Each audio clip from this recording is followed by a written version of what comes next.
Fake news to me, it's taking any sort of news and bending it to what you want it to mean.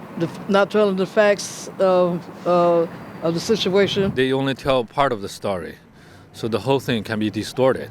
Anything that is being told to the public as a rumor. lies. Just popular ideas without any factual credibility behind them.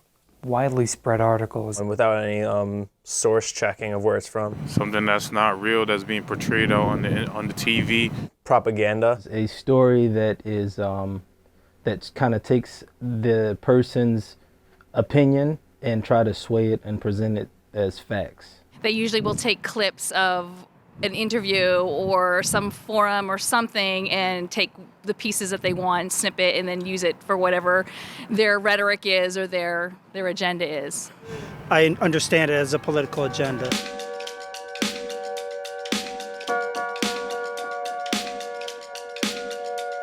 I think it's led to half of the division that happens in our society, you know?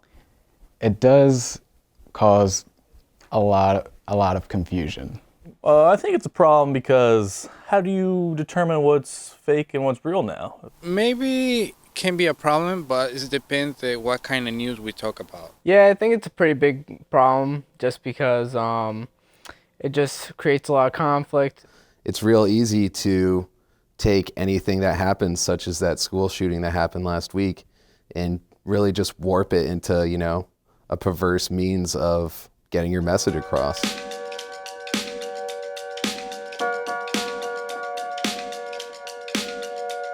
Well, these days I hardly read the news or check out anything. Not a whole lot, and I kind of fault myself for that. I just see my Google feeds. It comes down to whatever shows up in my Facebook feed, and whatever I like, I just follow that source and try to look at counterpoints to really get a real idea of what I think. Generally, I trust local news to deliver adequate news for stuff that happens in the state. If you want to go for like accurate news, I'd say CBS. The New York Times. I watch Eyewitness News and see Channel 4 and stuff like that. For a more grand scale, I would put faith in BBC. I actually trust news outlets like BBC because if it's another country kind of like looking in on us, you kind of get every perspective. I have multiple sources, you know. I know a couple of different languages. So if you get news just from, let's say, America, the news may be distorted. But if you can, in this case, I read Chinese. If I get news from the Chinese media, you may get a better understanding.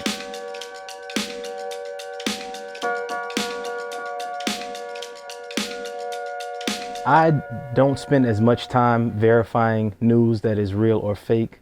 And the reason why I don't do that is because I feel like that it is the media outlet that is presenting the news. I feel like it's more their job to present the facts. No. If I'm thinking that can't possibly be true based on a cursory read of the article itself, maybe the headline, I'm more inclined to look it up. Yeah, I do sometimes. I mean, whenever the news is not from a noticeable, trustworthy source, I kind of try to find the authenticity of the news.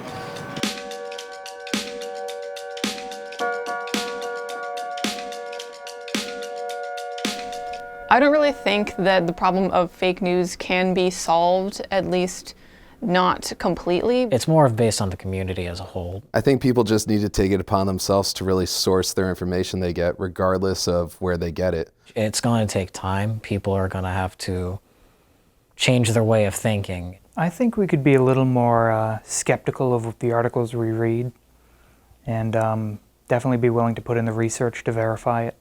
It's really on you to get to the bottom of the news and what you believe in now.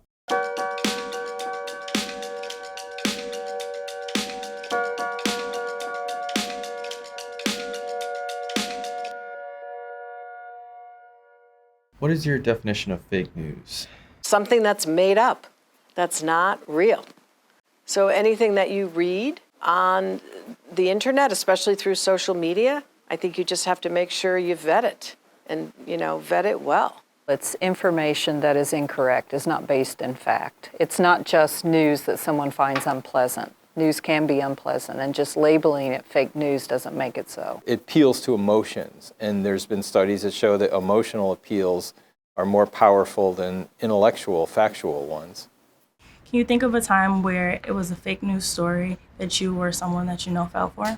It was a link on Twitter, and I made the rookie error of reading just the brief synopsis and thought, oh my God, that's terrible.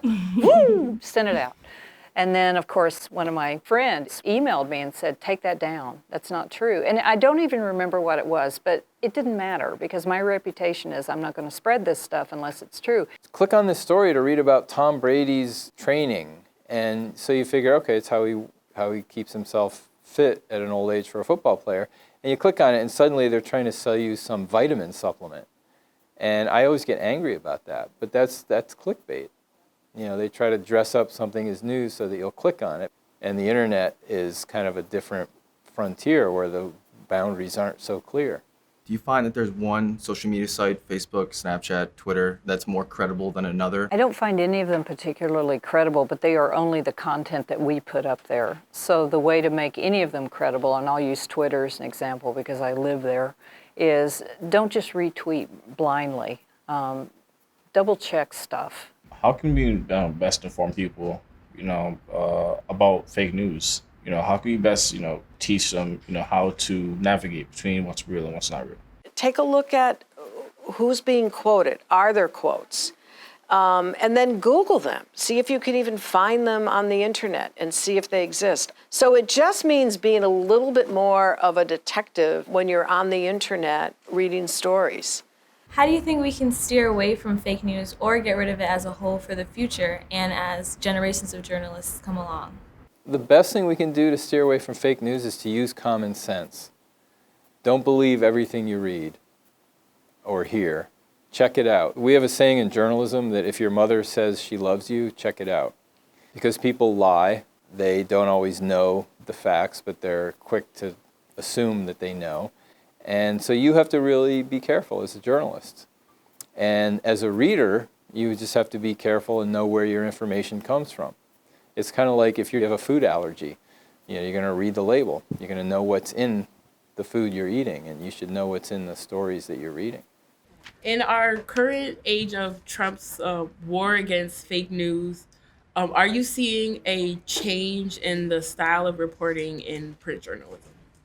Only in as much as I think print journalists are taking more seriously their job of giving context and being more transparent about where they got their sources. I have noticed in the print part of it where there's not as many unnamed officials, which is very dangerous to use unnamed sources because that immediately, my reaction when I read a story, New York Times, and it says, highly placed administration official. Says who?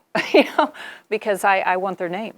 How important is media literacy to you, especially in journalism, given that technology is advancing so fast and there's so much media? I think media literacy should be taught in like the middle school level. I think it's really important that it should be part of the classroom curriculum now. I've read some studies that say we need to take a closer look at the civics education in schools and how young people are being taught to engage with their government and differentiate between fact and fiction, because that's a real gap right now. Well, the younger generation uses social media as a way of their news, right? So my question to you is, do you think adults should go onto social media for news? I think adults are being left behind if they don't, because news organizations are going to social media for news, and you're the future. I'm not. And if we want to have a next generation of news consumers, we really have to meet you where you are. And I'm going to guess that you don't sit down every morning with a cup of coffee and spread your newspaper out. So from my personal experience with the news is that I don't follow it, unfortunately. Yeah, I know, it's going to... I didn't want to tell you, but... That's all right. We can still be friends. But I don't follow news because the whole fake news concept to me has kind of driven me away from it. Really?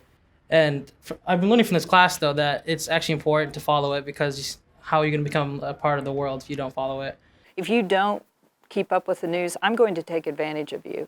And in some way, I'm going to take money from you, and I'm going to make your life less wonderful than it would be because I have knowledge, so I have power. So it's going to be people like me who keep up with the news, who vote. We're going to elect someone who's going to look out for our interests. Sorry about yours. So adults, from my personal experience, my mother, my father, they go on Facebook and repost anything that's fake, I guess. That just, that have like that, oh my God, why is this happening? And there's nothing behind it. So that's what I'm afraid of. So what do you think about that and how adults could just retweet and talk about anything, basically? I think some adults need people like you to say, Ma, I say this with my own family members. What's your source? Well, it was on goober.com. Might not be the best source, And can we go back? Because I can still be your friend if you don't consume news. But a journalist is like a yard dog on a short chain. We're your watchdog. We're making sure that those people who are calling us names do their jobs. That's our main job. That's, we're protected by the Constitution, by the First Amendment. Because newspapers are going to make everybody honest, and not just newspapers, but all news outlets. People have to keep up, and they have to learn to be smart, savvy news consumers and cull through what's fake. And tell your parents to stop posting crap. Thank you. You want me to call them?